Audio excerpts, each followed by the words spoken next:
c'est un échange. Donc, vous pouvez réellement ouvrir le micro, parler dans le chat, OK, vous pouvez vous exprimer, dire ce que vous voulez dire. Alors, pour commencer, j'ai une première question, mais avant la question, nous allons prier. OK? Je vais faire une rapide prière. Seigneur, merci pour cet instant avec tes enfants. Permets que nous puissions grandir ensemble, que nous puissions apprendre et que nous puissions vraiment te ressembler de plus en plus chaque jour par ton esprit. En ton nom et pour ta gloire. Amen. Amen. Amen. Amen. Alors, j'ai une première question, c'est pour ceux qui étaient là hier. Est-ce que quelqu'un peut résumer rapidement ce dont on a parlé? Le titre, hein, déjà, Le titre déjà, c'est la prophétie de... la prophétie du retour de l'Esprit. Donc, on a vu la prophétie du retour de l'esprit, on va dire. Mais c'est-à-dire, parce que c'est important pour comprendre le suivant. L'importance de recevoir parce qu'on a parlé de l'appui de l'arrière-saison aussi. Donc, Mhm. l'importance aussi de recevoir les Saint-Esprit. L'importance de recevoir le Saint-Esprit avant la pluie de l'arrière-saison. D'accord? On a parlé de la pluie de l'arrière-saison et de l'importance de recevoir le Saint-Esprit avant la pluie de l'arrière-saison. Parce que de la même façon que pour la première pluie, il y a eu une préparation par Jésus, une préparation de 300 et demi des disciples avant la Pentecôte. De la même façon, nous devons être préparés réellement à recevoir le Saint-Esprit pour la deuxième fois. Mais cette fois-ci, on ne va pas être préparé par Jésus physiquement, mais par Jésus qui nous a envoyé son esprit. Comme disait Jean 16, verset 7, « Vous êtes avantageux que je m'en aille, et quand je m'en vais, je vous l'enverrai. Et quand le Consolateur sera venu, l'Esprit de vérité, il vous conduira dans toute la vérité. » OK? Donc, c'est vraiment l'Esprit qui va nous conduire vers la vérité. Donc, j'ai une question pour vous. Si on n'est pas poussé vers la vérité, est-ce que ça veut dire qu'on n'a pas le Saint-Esprit? Si on ignore, je pense que si on n'a pas la vérité par ignorance, parce qu'on ne savait pas encore, on savait pas encore, on a le Saint-Esprit, mais au moment où on connaît la vérité, mais on refuse de les suivre, oui, on n'a pas le Saint-Esprit. Hmm. Donc, le Saint-Esprit va nous permettre d'accepter la vérité quand on la reçoit. Effectivement, oui. Il y a d'autres idées? Quand on est baptisé, on est censé recevoir cet esprit Mhm. aussi. Donc, cet esprit se manifeste de différentes façons dans nos vies. Donc, au baptême, on est censé recevoir le Saint-Esprit, donc il se manifeste de différentes façons. Et une des façons dont il se manifeste, c'est qu'il va nous pousser vers la vérité. Il va nous pousser vers la parole de Dieu. Il va nous pousser vers ce que nous devons faire. Et c'est comme ça qu'il va nous conduire dans toute la vérité. Si on ne suit pas la vérité, donc la vérité qu'on connaît évidemment, mais c'est-à-dire que l'Esprit va nous pousser à connaître la vérité. Et quand on va entendre la voix de la parole de Dieu, on va pouvoir suivre la vérité. Jean 10, verset 27. Mes brebis entendent ma voix, je les connais et elles me suivent. Et c'est ceux qui ont cherché à connaître Dieu, comme on a vu dans Osée, qui ont cherché à connaître Dieu, qui vont recevoir la pluie du printemps. Donc, de la même façon que Christ a éduqué ses disciples avant la première pluie, il veut nous éduquer avant la deuxième pluie. Alors, comment faire pour être éduqué par l'Esprit? Premièrement, il y a deux conditions principales qu'on voit dans Actes des Apôtres. La première, c'est écouter la parole de Dieu. La deuxième, c'est obéir à la parole de Dieu. Parce que le Saint-Esprit descendit sur tous ceux qui écoutaient la parole. Et dans Acte 5, 32, le Saint-Esprit Dieu l'a donné à ceux qui lui obéissent. Donc, à partir de ces deux principes de base, nous avons les deux conditions principales pour recevoir le Saint-Esprit, pour être éduqués par l'Esprit. Et donc, ce qui nous empêche d'être éduqués par l'Esprit, parce que parfois on fait tous des erreurs, on commet tous des péchés, on fait tous des erreurs, et ce qui nous empêche d'être éduqués par l'Esprit, c'est le fait que nos yeux sont focalisés sur les choses vaines. C'est-à-dire que nos yeux sont focalisés sur les choses qui ne sont pas la parole de Dieu. Psaume 119, verset 37 nous dit, « Détourne mes yeux de la vue des choses vaines. Fais-moi vivre dans ta voie. » Donc on voit qu'il y a deux voies, les choses vaines et la voie de Dieu. Et on sait que la voie de Dieu se trouve dans sa parole. Sa parole est une lampe à mes pieds et une lumière sur mon sentier. Donc, on a un problème, c'est que les soucis de la vie et les plaisirs de la vie sont un problème pour l'éducation et la préparation par Jésus-Christ. OK? Regardons Luc 21, verset 34. Prenez garde à vous-même. Sinon, vos cœurs vont s'appesantir, c'est-à-dire qu'ils vont se reposer, ils vont se prendre du poids par les excès du manger et du boire et par les soucis de la vie. Donc par les plaisirs dans la nourriture, la boisson, mais aussi par les soucis en général de la vie. Si ces choses n'arrivent à nos cœurs, eh ben, ce jour va nous arriver à l'improviste, il va nous surprendre. C'est-à-dire qu'on ne sera pas préparé. On a besoin de cette éducation, on a besoin de cette préparation pour être prêt. Et cette préparation consiste à ne pas s'appesantir dans les excès du manger et du boire et par les soucis de la vie. Et 1 Pierre 4, verset 7 nous dit que comme la fin approche, nous devons être plus sages, plus sobres que jamais. OK? Alors, je vais vous poser une question un peu provocante. D'après ce texte, pourquoi est-ce que les adventistes ne prennent pas d'alcool? Est-ce que vous voyez un lien avec ce texte? Tu peux répéter la fin de ta question, s'il te plaît, je n'ai pas entendu. D'après ce texte, pourquoi les adventistes ne prennent pas d'alcool?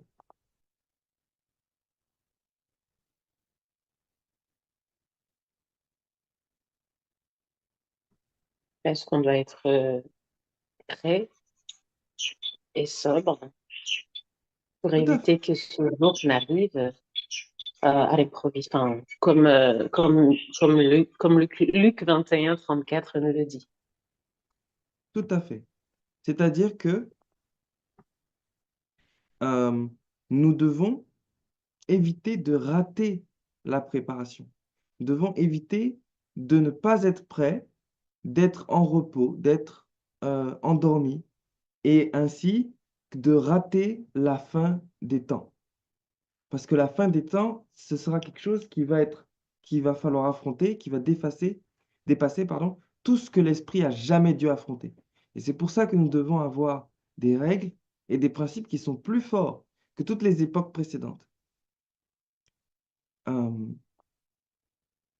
La solution que Dieu nous a donnée pour la préparation, c'est de tout laisser pour Christ. De tout laisser pour Christ. OK? Luc 14, verset 33. Quiconque d'entre vous ne renonce pas à tout ce qu'il possède ne peut être mon disciple. Alors, j'ai une question. À quoi est-ce qu'on doit renoncer? Est-ce que vous pouvez me donner des exemples?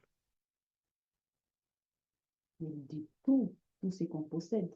Tout. Tout ce que, oui. Exemple? Tout. Par exemple, nos richesses, nos biens et aussi, malheureusement, si ça nous met, comme il dit, si ton œil droit t'empêche d'aller dans le ciel, donc arrache-le. Bon, ce n'est pas voilà, physiquement, mais voilà, c'est OK. C'est vraiment l'idée de se séparer de tout. ce qui Oui, peut nous empêcher, qui peut être une occasion de chute pour voilà. nous. Comme Jésus a dit, d'arracher l'œil. Comme exemple, justement, comme exemple, plutôt comme parabole de ce qu'on pouvait enlever. Il y a d'autres exemples qui viennent à l'esprit?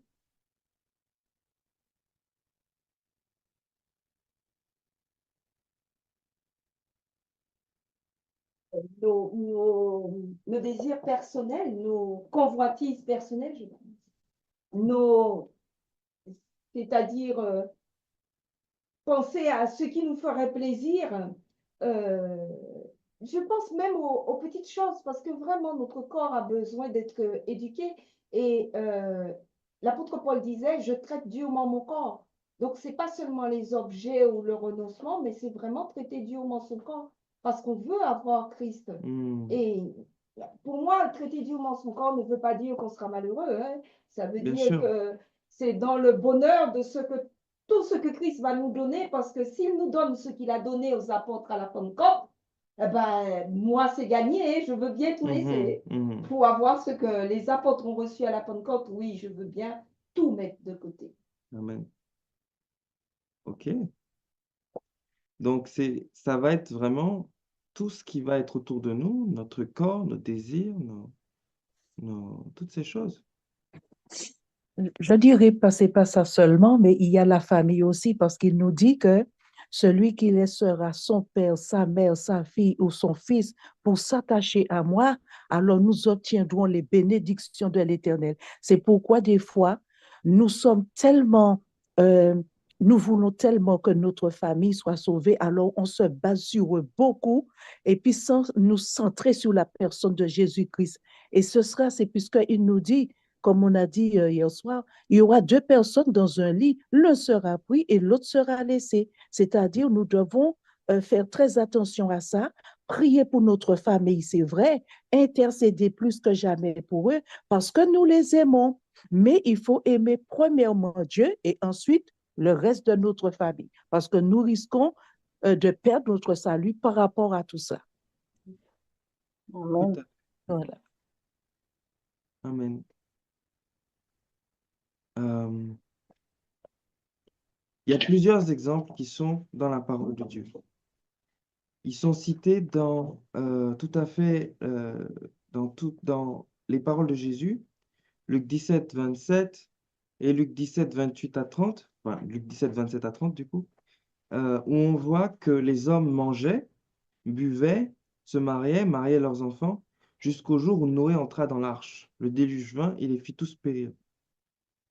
Donc, on voit le mariage, la famille dont parlait Bernadette, et on voit aussi la boisson, la nourriture, le travail et l'argent. On le verra dans les versets suivants qui disent, les hommes mangeaient, buvaient, achetaient, vendaient, plantaient, bâtissaient. Mais le jour où Lot sortit de Sodome, une pluie de feu et de soufre tomba du ciel et les fit tous périr.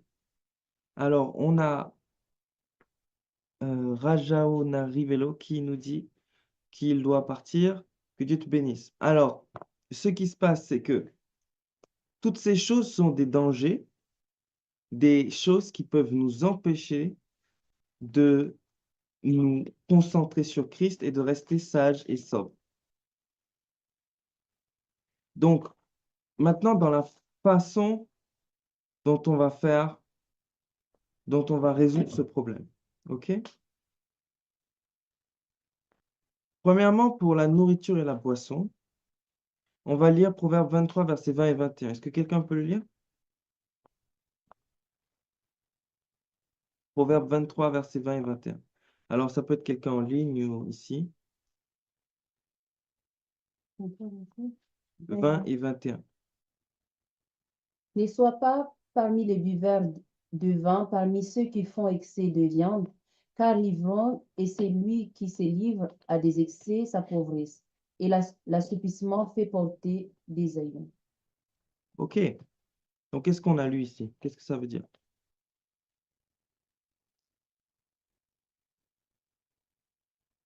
On ne doit pas faire partir de ces gens qui boivent, mais aussi manger. Donc, voilà, il faut faire très attention à ne pas boire trop, à ne pas manger trop. En particulier, on a ce binôme dans la Bible entre la viande et l'alcool qu'on retrouve dans ce texte et aussi dans Romains 14, 21. Il dit, il est bien de ne pas manger de viande et de ne pas boire de vin. Et donc, on voit que Dieu nous demande une certaine sobriété. Et comme nous sommes à la fin des temps, cette sobriété doit être plus grande que jamais. Ecclésiaste 5, verset 12 nous dit, le sommeil du travailleur est doux, qu'il ait peu ou beaucoup à manger, mais le rassasiement du riche ne le laisse pas dormir. On voit bien que le rassasiement du riche l'empêche d'être inquiet, ça l'empêche pas d'être inquiet. Le rassasiement du riche le rend inquiet, justement, et le rend anxieux. Et on a aussi Romains 11, 9 et Psaume 69, 23 qui dit que la table peut être un piège, un filet, une occasion de chute, une rétribution. Donc, c'est quelque chose qui va arriver à la fin des temps, qui arrive déjà et qui arrivera encore plus à la fin des temps, petit à petit. Une grande tromperie, un détournement par la nourriture et par la boisson, plus que jamais. Ensuite, bien sûr, dans le mariage et les relations familiales, la Bible nous dit que ton cœur ne se détourne pas vers les voies d'une femme qui t'égarera dans ses sentiers. Elles font tomber beaucoup de victimes. Et on a aussi 1 Roi 11, verset 4, où on dit qu'à l'époque de la vieillesse de Salomon, ces femmes inclinèrent son cœur, et son cœur ne fut plus tout entier à l'Éternel, son Dieu. Alors on a une question des pierres. Pourquoi il est écrit l'excès et pas il est interdit de? Alors pourquoi c'est écrit l'excès de viande et que ce n'est pas écrit interdit? Eh bien, tout simplement parce que ce n'était pas interdit et que ça ne l'est toujours pas. En cas de besoin, s'il n'y a pas d'autre solution, ce n'est pas un péché de manger de la viande. Le problème, c'est que c'est un danger. C'est pour ça que la Bible nous avertit. Et comme c'est un grand danger et que nous sommes à la fin des temps, il va falloir vraiment éviter au maximum parce que sinon, on risque de se faire avoir et de ne pas veiller et de ne pas être sage et de ne pas être sobre. OK? C'est clair? Je peux dire, oui, je peux dire aussi que c'est pas étonnant qu'on arrive à la même, que Dieu nous demande la même chose à la fin des temps qu'il ait demandé à Israël juste avant d'entrer en Canaan. Rappelez-vous, car juste avant d'entrer en Canaan, comme par hasard, quand on n'a pas compris l'option viande que Dieu nous donne, comme par hasard, il leur dit, bon, c'est fini, vous n'allez manger que de la manne. Et quand ils vont vraiment vouloir de la viande, ça va mal se terminer. Et qu'est-ce que nous allons faire maintenant? Nous allons aussi entrer en Canaan céleste. Et donc, ce n'est pas étonnant que Dieu demande au peuple de nouveau, attention, nous allons au Canaan céleste, il y a quelque chose qui affaiblit votre esprit et votre corps, faites attention à cela. Pour les mariages et les relations, alors j'ai écrit le mariage là, mais c'est les relations en général. On a Amos 3, verset 3 qui nous dit bien, est-ce que deux peuvent marcher ensemble s'ils ne sont pas d'accord? OK? Est-ce que deux peuvent marcher ensemble s'ils ne sont pas d'accord? Et donc, on a vraiment cette idée dans la Bible de chercher à construire ces relations autour de la vérité. Soit parce que tu influences les personnes qui sont païennes vers la vérité, soit parce que tu es avec des personnes qui vraiment qui suivent la vérité comme toi. Sinon, c'est un grand danger. OK? Ensuite, pour le travail, l'argent et les richesses, le danger de ces choses-là, c'est qu'elles vont particulièrement te donner l'illusion que tu es béni de Dieu. Le travail, l'argent et les richesses peuvent te donner l'illusion que tu es béni de Dieu. Alors qu'il est écrit dans Ecclésiaste 5, verset 10, celui qui aime l'argent n'est pas rassasié par l'argent. Et celui qui aime les richesses n'en profite pas. Ecclésiaste 11, versets 1 et 2 nous dit, jette ton pain sur la face des eaux, car avec le temps tu le retrouveras. Donne-en à 7 et même à 8, car tu ne sais pas quel malheur arrivera sur la terre. Et donc on voit que l'argent peut être un grand danger, parce qu'il peut nous détourner de l'amour qui doit être que pour Dieu. Et de la même façon qu'on devait être éduqué par l'esprit, cette fois-ci, on va être éduqué par l'argent. De la même façon qu'on devait être éduqué par l'esprit, cette fois-ci, on va être éduqué par le mariage et les relations. Et puis, de la même façon qu'on devait être éduqué par l'esprit, on va être éduqué par la nourriture. Donc, il faut faire très attention euh, à ne pas, à ce que l'argent ne remplace pas Dieu et que le travail non plus ne remplace pas Dieu. Parce que, il est écrit dans Psaume 127, verset Dieu, que c'est Dieu qui donne du repos à celui qu'il aime. OK? Psaume 127, verset. Dieu donne le repos à celui qu'il aime. Version Martin. Et il est aussi écrit que, Ecclésiaste 12, verset 14, beaucoup d'études est une fatigue pour le corps. Alors ça, c'est surtout pour ceux qui font du travail intellectuel, à faire attention, à ne pas abuser. Parce que si on travaille sans modération, qu'est-ce qui va se passer? Eh bien, ces choses-là vont nous perturber, nous empêcher d'être sages et sobres pour la fin des temps. Et même d'observer le sabbat, du coup. Et même d'observer le sabbat. Parce qu'il est écrit, tu travailleras 6 jours, pas plus. Alors,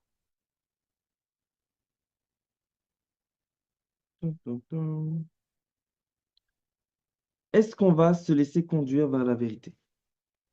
Jésus nous a promis son esprit pour nous éduquer. Est-ce qu'on va vraiment se laisser conduire dans toute la vérité, comme dit Jean 16, verset 13? Christ attend à ce que nous soyons prêts à être éduqués par l'esprit en laissant tout de côté pour Christ avant de revenir. On va lire un texte. Il est affiché à l'écran de Pierre 3, verset 9. De Pierre 3, verset 9.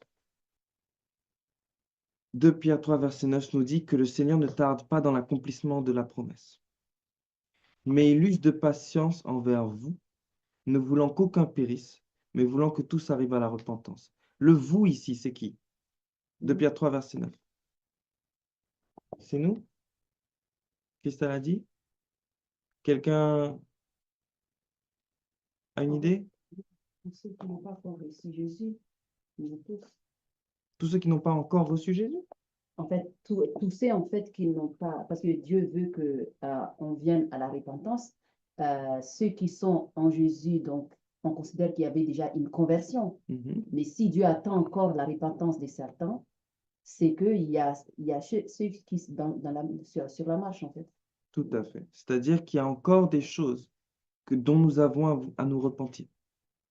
Et c'est pour ça que l'Esprit n'est pas encore revenu et que Jésus n'est pas encore revenu non plus. Parce qu'on a vu hier que la pluie du printemps, c'est la pluie qui est juste avant la moisson. Et donc, Dieu ne peut pas faire revenir l'Esprit si on n'est pas prêt pour la moisson. OK? L'esprit en abondance. Il y a L'Esprit en abondance, oui. L'Esprit comme à l'époque de la Pentecôte. Et donc, le vous ici, ça désigne l'Église. La lettre de Pierre n'a pas été écrite pour les non-chrétiens. Elle a été écrite pour les chrétiens. On voit bien, dès le début, ça parle du fait qu'on a été sanctifié par Dieu, qu'on est en train de chercher Dieu, que nous sommes frères et sœurs. Et pourtant, il nous dit qu'il use de patience envers nous pour que nous puissions arriver à la repentance. Donc, il y a encore beaucoup de choses dans lesquelles nous devons nous repentir. Les White nous dit dans la Review and Herald que lorsque nous serons entièrement et de tout notre cœur consacrés au service du Christ, Dieu le reconnaîtra et il donnera son esprit sans mesure. Mais cela ne se produira pas tant que la grande majorité de l'Église ne collabore pas avec lui. Dieu ne peut pas répandre son esprit tant que l'égoïsme et l'amour de soi, donc l'égoïsme et l'amour de soi qui se manifestent dans la liste de tout à l'heure, nourriture, boisson, mariage, argent, travail. Donc tant que l'égoïsme et l'amour de soi sont manifestes, tant que prévaut le même esprit qui faisait répondre à Caïn, suis-je le gardien de mon frère, Dieu ne pourra pas faire revenir l'esprit. Aujourd'hui, je vous appelle à changer dans tous les domaines et à faire place à la parole de Dieu. C'est quelque chose qui est un travail en cours. Je ne dis pas avoir atteint la perfection, quelque chose comme ça. Ce que je vous dis et ce que je nous dis à tous, c'est que je vous encourage à suivre la parole de Dieu dans tous les détails, parce que tous les détails peuvent devenir un piège pour nous et nous empêcher d'être sobre. OK? Alors, si vous voulez suivre ce principe, je vais mettre un lien dans le chat. OK? C'est un lien qui va vous permettre de vous inscrire pour être au courant de nos prochaines réunions, mais aussi et surtout pour pouvoir qu'on prie pour vous, pour que vous arriviez à changer, pour pouvoir recevoir un accompagnement personnel si vous avez du mal à vous organiser ou si vous avez du mal, vous avez besoin de soutien pour changer. Euh, le lien va vous permettre de vraiment prendre rendez-vous avec nous pour pouvoir s'améliorer ensemble et s'instruire les uns les autres. Voilà, donc j'ai mis le lien dans le chat. C'est aussi le QR code et l'adresse qui est ici. Donc, voilà, nous sommes arrivés à la fin. Est-ce qu'il y a des questions? J'ai une question. C'est le même lien qu'hier, oui, mais à chaque réunion, vous allez peut-être mieux comprendre les habitudes que vous devez changer, etc. Et donc, c'est pour ça que je remets le lien à chaque fois. J'ai une question du coup par rapport à la citation de Deluette tout à l'heure, que Dieu en fait ne répandra pas son esprit tant que la majorité, normalement c'était ça, la majorité de l'Église ne viennent pas à...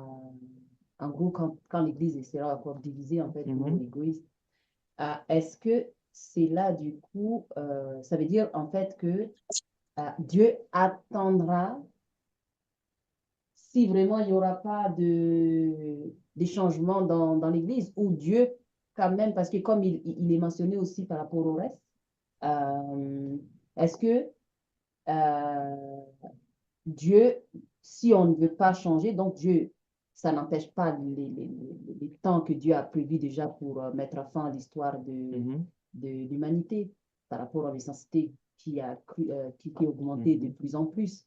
Donc, parce que quand on voit en ce moment, je ne sais pas, mais moi en tout cas, de mon œil bien sûr humain, et aussi comme il était dit hier par quelqu'un, que j'ai du mal en fait à voir du coup, surtout en ce moment, parce que nous savons tous que c'est comme si on vit vraiment dans les derniers temps.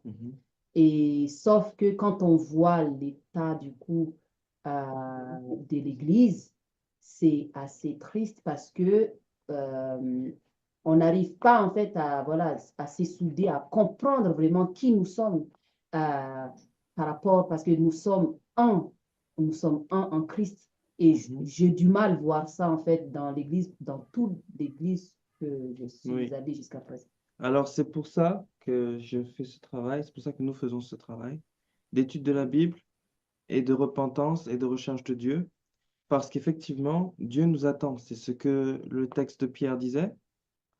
Le Seigneur ne tarde pas dans l'accomplissement de la promesse, mais il use de patience envers nous. Donc Dieu nous attend, il attend, Joël 2, verset 16, c'est-à-dire qu'il attend qu'il puisse assembler un peuple, former une sainte réunion de vieillards, d'enfants, de nourrissons, de jeunes, d'adultes. C'est ce qui est écrit dans Joël 2, verset 16. De telle façon à ce que tous puissent recevoir le Saint-Esprit, pas tous 100%, mais que la plupart puissent recevoir le Saint-Esprit ensemble. Alors on a deux questions. On a Patrick Gétol qui nous demande, oui je sais, est-ce conseillé d'être végétarien? Mais Patrick a demandé avant. Donc lui, j'ai vu, mais alors, est-ce conseillé d'être végétarien? Oui. On a vu le texte tout à l'heure. Il est bon de ne pas manger de viande et de ne pas boire de vin. Et on a vu le texte, ne faisons pas partie de ceux qui font des excès de viande ou qui prennent de l'alcool. Alors, on a aussi, alors, Lucette. Oui, bonjour à tous. Il y a, en fait, ça peut paraître difficile parce qu'on ne peut pas se transformer, se changer. Et ça peut être même décourageant parce que on demande, par exemple, on se dit, bon, je vais pas manger ici, je vais pas faire ça, etc., etc. Et on est très découragé quand on voit qu'on retombe tout le temps dans les mêmes travers. Mais il y a un texte qui que j'ai fait vraiment bien ces versets, parce qu'en fait, c'est ce que je disais hier, il faut se soumettre à Dieu totalement. Et en fait, 1 Thessaloniciens 5, les versets 23-24 dit, je peux le lire, oui? Oui, vas-y. C'est la Bible, Que on peut le tout. Dieu de paix vous sanctifie lui-même tout entier et que tout votre être, l'esprit, l'âme et le corps soient conservés irrépréhensibles lors de l'avènement de notre Seigneur Jésus-Christ. Et voilà le verset clé. Celui qui vous a appelé est fidèle et c'est lui qui le fera. Amen.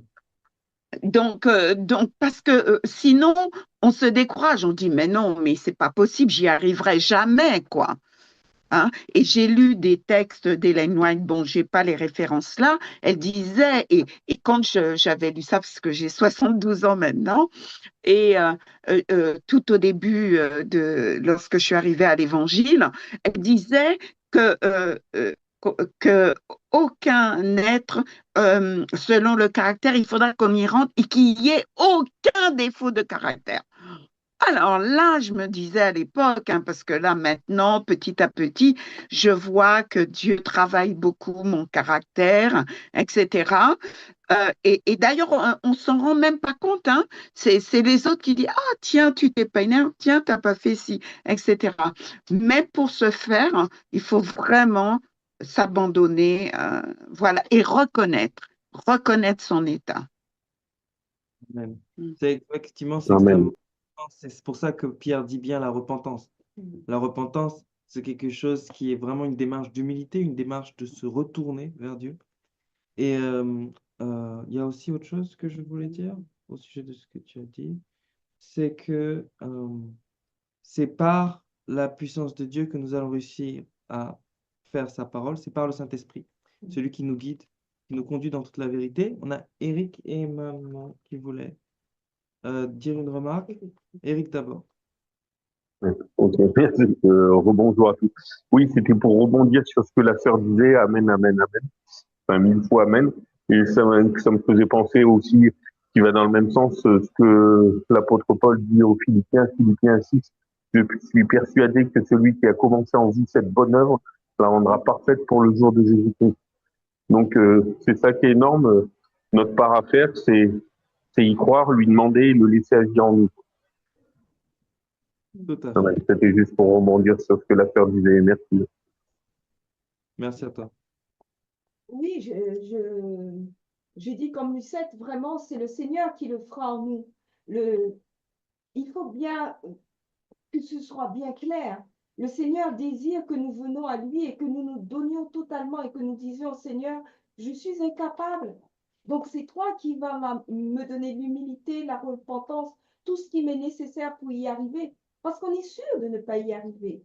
La réunion et ce type de préparation pour le retour du Saint-Esprit, il faut bien comprendre que l'appui de l'arrière-saison ne nous étant pas donné, si nous n'avons pas reçu la première saison, c'est extrêmement grave. Ça veut dire que c'est maintenant que nous devons faire quelque chose.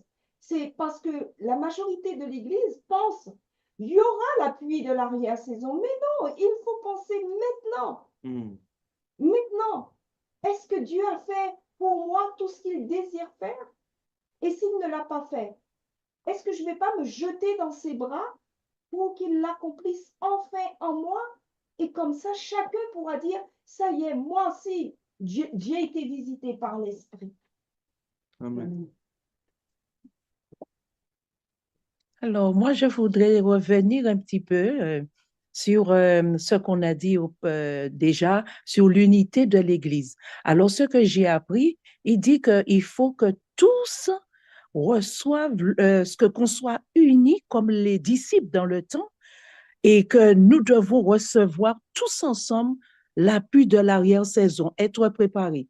Et je veux dire aussi, nous qu'il y a beaucoup de petits groupes, est-ce que le Saint-Esprit ne sera pas dans ce petit groupe où on doit se réunir ensemble à un certain moment? C'est la question que je me posais depuis un moment.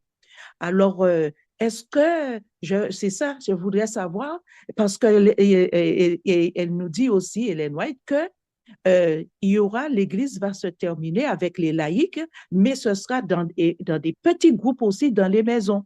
Alors, c'est ce que je me pose la question, comment faire? Est-ce que ce sera l'Église tout entière ou dans les petits groupes aussi qu'on recevra le Saint-Esprit? Voilà ma question. Alors, le Saint-Esprit, ce qui va se passer, c'est que euh, ça va être un mouvement. C'est-à-dire que tout le monde ne sera pas forcément exactement au même lieu. D'accord? C'est impossible de toute façon, puisque la pluie de la saison doit tomber sur le monde entier. Donc, forcément, on ne va pas tous être au même endroit. Par contre, on va tous être en groupe, oui. En groupe petit ou grand. Et on aura tous la même doctrine. Voilà. L'unité de En la plus, foi oui. Ouais, bien doit sûr. nous être donnée. Les apôtres n'ont réussi à avoir l'appui de la première saison que parce qu'ils étaient dans une unité de foi.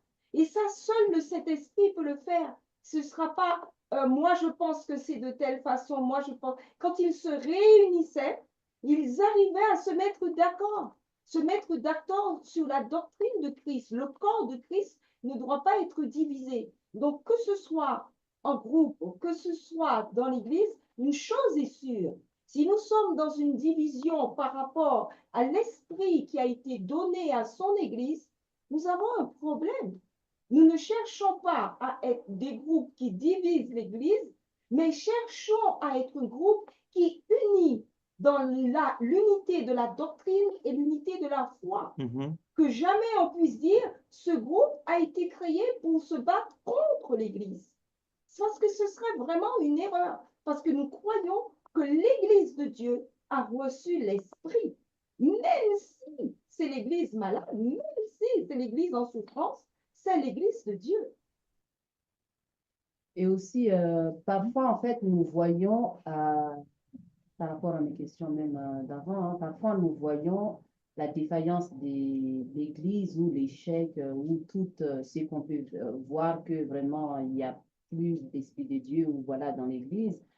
Mais une chose qu'on ne doit pas oublier, quand Élie s'est sentie toute seule, comme quoi que le vrai prophète de Dieu, il est seul, Dieu lui a dit que tu n'es pas seul. Il y avait 7000 autres encore ailleurs. Donc, nous ne voyons pas. La seule chose qu'on doit se focaliser, pour moi, c'est de voir Christ, que chaque enfant de Dieu regarde Christ et surtout être un instrument utile parce que c'est pour cela. Pourquoi on a besoin, en fait, du Saint-Esprit? Le Saint-Esprit a pour rôle, parce que nous, en fait, ce n'est pas recevoir le Saint-Esprit et que, OK, c'est bon, moi, je reçois le Saint-Esprit. Le Saint-Esprit, c'est pour aller dans l'œuvre, en fait, pour, enfin, qu'on puisse partager aux autres ce que Dieu veut leur parler. En fait, qu'on puisse être cet instrument utile entre la main de Dieu. Et c'est pour cela qu'on a besoin des Saint-Esprit. C'est pour cela que Dieu va répandre son esprit sur nous, afin qu'on n'aura pas peur, on n'aura pas à avoir la honte, on n'aura pas, en fait, tout ce qui peut nous intimider. Quand le Saint-Esprit est là, on est prêt jusqu'à la mort, tout comme les disciples. Amen. Je voudrais juste dire, lorsque vous avez posé la question au sujet de l'alcool, pourquoi les adventistes ne boivent pas d'alcool, etc., il y a un texte qui m'est venu dans la tête de 1 Pierre 2, 9. En fait, il dit, vous êtes une race élue, un sacerdoce royal, une nation sainte, un peuple acquis. Donc, pour moi, un sacerdoce, c'est un prêtre, hein, pour moi, à moins que je ne me trompe. Donc, nous sommes des prêtres et dans le temps, dans le sanctuaire et tout ça, les prêtres, ils étaient sobres, ils ne devaient pas boire d'alcool. Enfin, il me semble, hein. Alors, je crois que ça aussi, ça peut être relevé par rapport à votre question, non? Oui, tout à fait. C'est-à-dire qu'il ne devait pas boire d'alcool pendant le service. Pendant Ou le service. il Eh ben, devait... nous sommes au service, donc nous ne devons pas boire d'alcool non plus, puisque nous sommes un sacerdoce royal en plus, hein. Attention, ça rigole pas. Donc, je suis un peu coquine, hein. Je pense que vraiment, nous devons prendre ce rôle-là de prêtre. Tout à fait, Voilà. Merci en tout cas. tout à fait, tout à fait. Mhm. Merci. Est-ce que par rapport à ce que tu viens de dire, Mathias, sur la pluie de l'arrière-saison, est-ce que c'est un signe qui va faire qu'on reconnaît que la pluie de l'arrière-saison est arrivée? Ça veut dire quand il y a l'unité, tout le monde parle d'une même foi, d'une même croyance. Ça veut dire quand il y a vraiment l'unité palpable, ça veut dire ça, ça va se voir, hein, dans les petits groupes ou dans les grands groupes, peu importe.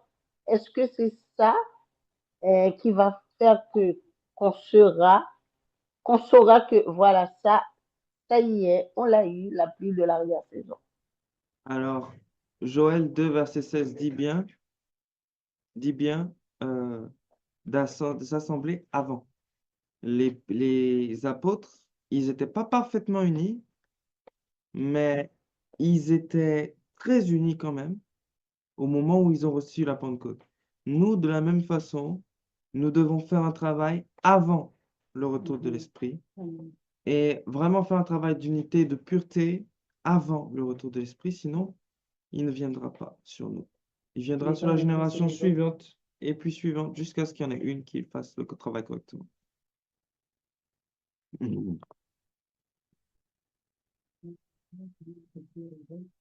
Voilà, alors si il y a une... Oui, je veux dire quelque chose avant de terminer. Je pense qu'il y a un élément important qu'on n'a pas cité depuis hier. C'est le fait que, quels que soient les moyens qu'on met en œuvre, actuellement, humainement, il est impossible d'évangéliser toute la planète. Alors, les campagnes d'évangélisation, les méthodes, les choses que l'on fait, c'est rien du tout avec. À côté de ce qui, tu vois, il devrait être fait pour embraser le monde. Et donc, la puissance que Dieu, la force et la chose extraordinaire que Dieu a en réserve pour nous, on ne l'a pas parce que elle est indispensable pour pouvoir achever l'œuvre. Il est impossible d'accomplir et de finir le travail avec des moyens humains, même avec tous les milliards qu'on pourrait mettre sur le table. En fait, en ce moment, on est à plus de 4000 baptêmes par jour et on ouvre 8 églises par jour. 8 églises supplémentaires par jour et 4200 baptêmes au moins par jour dans le monde. Eh bien, il nous faut plusieurs centaines d'années pour évangéliser toute la planète malgré ce rythme. C'est donc qu'il nous faut une puissance divine. Et donc, si on n'est pas à la hauteur du truc, eh bien, c'est pour ça que ça ne s'est jamais fait depuis 2000 ans. Et qu'en 1888, ça aurait dû être, on aurait pris le tournant, peut-être que l'Église se serait consacrée, etc. Dieu a en réserve une chose qui nous est indispensable pour pouvoir accomplir notre mission. Ok, Euh, alors, ouais, Vous savez, j'ai participé au, au Rwanda, hein, en 2016. Je vous assure que là, il y avait la puissance du Saint-Esprit. En tout cas, Dieu, parce qu'il y a eu 100 000 baptêmes. J'y ai participé et un après-midi, 611 baptêmes où on avait prêché. Donc, je pense que le Seigneur est à l'œuvre et quand on décide de se donner à répondre, me voici, envoie-moi, le Seigneur a déjà commencé en amont ce travail, en tout cas. En tout cas, tout à j'y ai participé et c'est étonnant. On, on- on est surpris du résultat, vraiment. Et c'est pas nous, c'est le Saint-Esprit qui l'a fait, bien évidemment. il Amen. faut pas se déprimer, se dire oui, on va jamais y arriver. Comme il a dit tout à l'heure, c'est-à-dire que c'est la puissance de Dieu qui va permettre à ces choses de se faire. Et c'est là déjà, on voit déjà les choses que Dieu peut faire, et ce sera encore plus grand que jamais dans toute l'histoire de l'humanité. Voilà. Alors, Amen. maintenant, officiellement dans LFP, normalement, il y a un temps de témoignage après la méditation. Est-ce qu'il y a un témoignage de quelqu'un qui a, qui a changé ou qui a vu les gens changer? On a eu déjà Lucette qui a témoigné de la présence de l'esprit. On a eu aussi un autre témoignage, je crois, au sujet du fait que c'est par la puissance de Dieu qu'on change uniquement. Je crois que c'était Lucette aussi.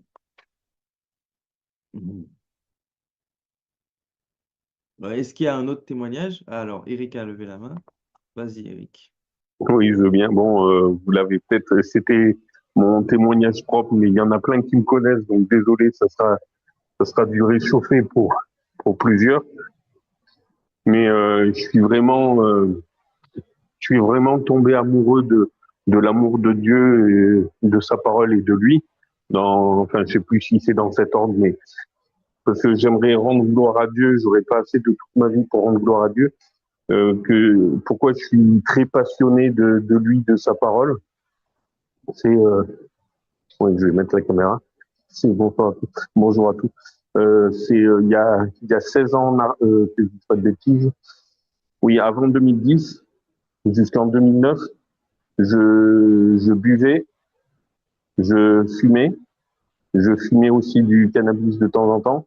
J'écoutais de la musique qui insultait Dieu et qui lui disait de mourir et qui glorifiait l'ennemi. Le seul truc positif, c'est que j'étais moins gros que maintenant. Bon, ça, faut que je demande à Dieu ce qui est fort, c'est que on m'a offert une Bible. Au début, je voulais pas l'ouvrir. Et puis après, quand je me suis mis à l'ouvrir parce que ça me titillait, je tombais sur des textes "Je t'aime d'un amour éternel", reviens à moi. Enfin, je tombais que sur des textes sur l'amour de Dieu. Je suis tombé amoureux de son amour. Il m'a fait arrêter, bien sûr, le cannabis, l'alcool, tout ce qui était mauvais pour moi. Et, euh, et du coup, et maintenant, depuis même 2019, il a fait que je devienne même végétarien. Et à partir parce que j'ai fait un deal avec lui, depuis octobre 2019, j'ai dit, mon pasteur venait prêcher sur Daniel chapitre 1, comme quoi il se souillait pas avec les mains du roi de Babylone, il avait plus de sagesse et d'intelligence que tous les satrapes de vin de la cour de Babylone.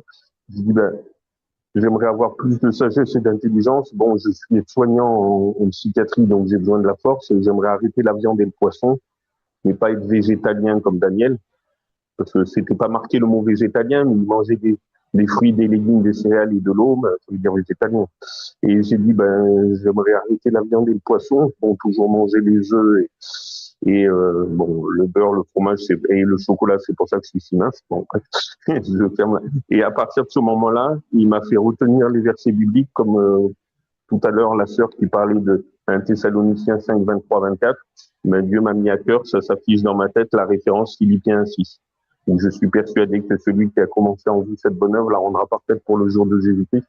Et j'essaye de témoigner auprès des jeunes et des moins jeunes, comme quoi Dieu les aime, que malgré parce que je méritais la mort, et il a encore dû travailler avec moi, mais je veux dire, il m'a vraiment ramené de très très loin. On pouvait pas être plus loin. Donc quand l'apôtre Paul dit que Jésus est venu racheter les pécheurs dont il est le premier, je suis premier ex aequo avec lui. Timothée 1,15. Voilà, c'était juste un court témoignage, comme quoi Dieu nous aime et beaucoup plus que ce qu'on croit, et que son amour, il est vraiment.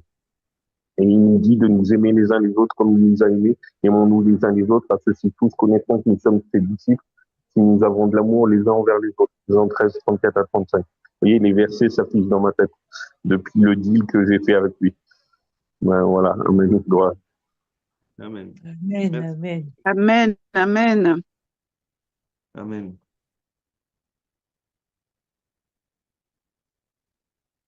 Amen. OK. Est-ce qu'il y a un dernier témoignage? Un ou deux, peut-être. J'ai un petit témoignage.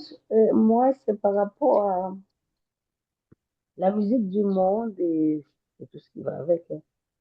Et j'aimais vraiment la musique du monde, le cinéma, les séries télé. J'étais vraiment, j'avais mes petites habitudes à l'heure où je devrais les regarder pour suivre ce qui va se passer. Je connaissais pas cœur, mais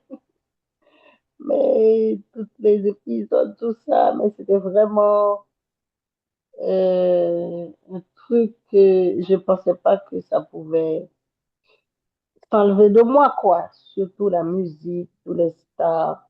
Je devrais enregistrer leur musique. À l'époque, c'était des MP3, je crois. Partout où je vais, je devrais les écouter, sinon je ne me sens pas très bien si j'écoutais pas.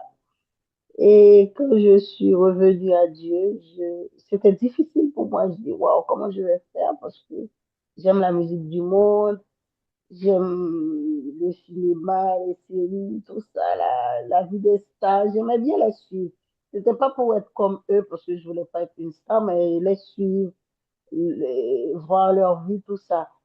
Et bizarrement, un jour, j'ai écouté une prédication. Il y a quelqu'un qui a dit, il aimait la musique du monde, mais c'est en lisant la Bible que ça, ça, ça l'aidait. Mais moi, lire la Bible, c'était difficile pour moi parce que dès que je commence à lire, je dors. C'était vraiment difficile. Et après, Dieu m'a mis à cœur de télécharger la Bible audio.